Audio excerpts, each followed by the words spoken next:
आप सभी का आपके अपने YouTube चैनल की कथा टीवी पर मैं मीनू शर्मा स्वागत करती हूँ। सभी को मेरा राधे राधे। प्रभु मुझे सहारा है तेरा, जग के पालनहार। कार्तिक मास महात्म्य की कथा का करूँ विस्तार। तो आज की इस वीडियो में हम श्रवण करेंगे कार्तिक मास महात्म्य के अध्याय 5 का, जिसमें महर्षि नारद राजा पृथु से कार्तिक मास में किए जाने वाले व्रत के महात्म्य के बारे में बताएंगे। और इससे पहले के अध्याय 4 में महर्षि नारद ने राजा पृथु को कार्तिक मास में स्नान के फल का वर्णन किया था। तो हो सके तो आप इस वीडियो को अंत तक देखिएगा। और हाँ, अगर वीडियो अच्छी लगे तो वीडियो को लाइक एंड शेयर जरूर कीजिएगा। और अगर आपने अब तक के अध्यायों का श्रवण नहीं किया है तो आप उन्हें भी मेरे चैनल पर जाकर जरूर एक बार सुनिएगा। तो चलिए शुरू करते हैं आज का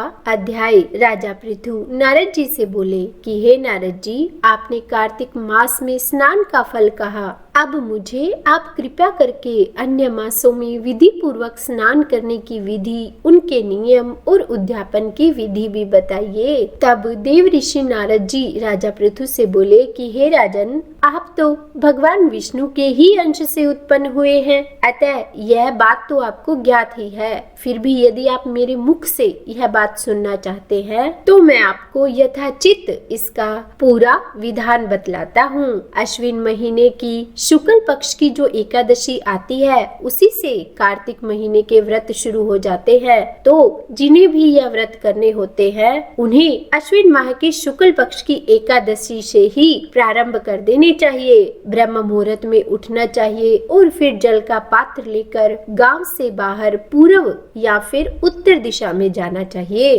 और हाँ, अगर कोई मुख शुद्धि नहीं करता तो उसे किसी भी मंत्र का फल प्राप्त नहीं होता। इसीलिए दांत और जीभ को पूर्ण रूप से शुद्ध करना चाहिए। और अपने मुख को शुद्ध करने के लिए जब आप दातुन तोड़े तो इस मंत्र का उच्चारण दातुन तोड़ते हुए जरूर करना चाहिए कि हे वनस्पतये, आप मुझे आयु, कीर्ति, तेज, प्रज्ञा, पशु, संपत्ति, महाज्ञान, बुद्धि और विद्या प्रदान करो। और फिर इस प्रकार का उच्चारण करके वृक्ष से 12 अंगुल की दातुन लेनी चाहिए। देखो राजन, कभी भी दूध वाले वृक्षों से दातुन नहीं लेनी चाहिए। इसी प्रकार कपास, कांटेदार वृक्ष और जले हुए वृक्ष से भी दातुन लेना मना है। और हाँ, जिन वृक्षों से उत्तम गंध आती हो और जिनकी टहनियाँ कोमल हो, ऐसे ही वृक्ष से दंत धावन करना चाहिए, यानी कि अपने दांतों को धोना चाहिए। प्रतिपदा,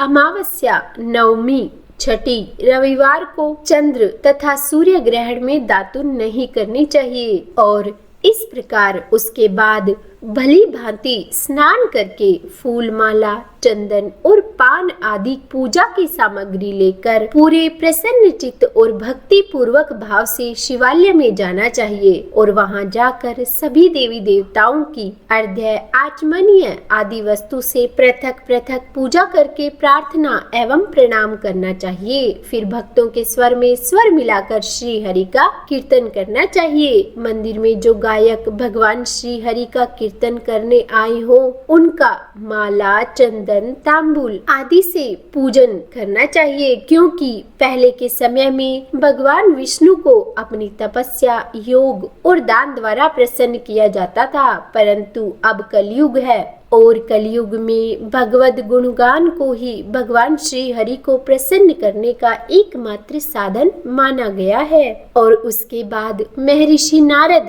राजा पृथु को बताने लगे कि हे राजन, एक बार मैंने भगवान श्री हरि से पूछा कि हे प्रभु, आप सबसे ज्यादा कहाँ निवास करते हैं? तब मेरे उस प्रश्न का उत्तर देते हुए भगवान श्री हरि ने कहा कि हे नारद, मैं वैकुंठ या फिर योगियों के हृदय में ही निवास नहीं करता, बल्कि जहाँ मेरे भक्त मेरा कीर्तन करते हैं मैं वहाँ अवश्य निवास करता हूँ। जो मनुष्य चंदन माला आदि से मेरे भक्तों का पूजन करते हैं, उनसे मेरी ऐसी प्रीति होती है जैसी कि मेरे पूजन से भी नहीं हो सकती। और उसके बाद नारद जी ने फिर कहा कि शीरीष, धतूरा, गिरजा, चमेली, केसर, कंदार और कटहल के फूलों एवं चावलों से भगवान विष्णु की कभी भी पूजा नहीं करनी चाहिए। अड़हल, कंद, गिरीश, जूही, मालती और केवड़ा के पुष्पों से भगवान शंकर की कभी पूजा नहीं करनी चाहिए। और हाँ, जिन जिन देवताओं की पूजा में जो जो फूल निर्दिष्ट हो, उन्हीं से उनका पूजन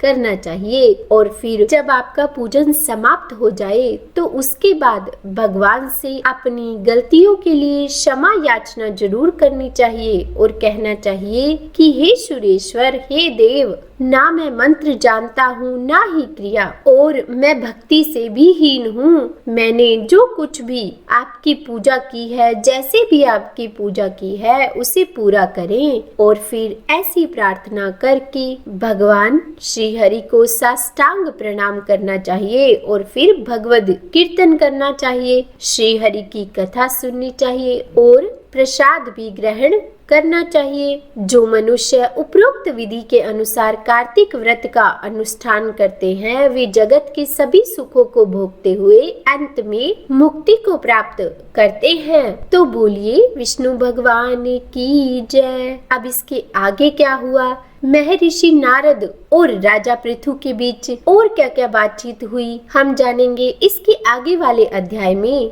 तो उम्मीद है आज की यह कथा आपको अच्छी लगी होगी। अगर वीडियो पसंद आई हो तो लाइक एंड शेयर जरूर कीजिएगा और अगर चैनल पर नए हैं तो सब्सक्राइब भी कर दीजिएगा। तो बोलिए विष्णु भगवान की जय।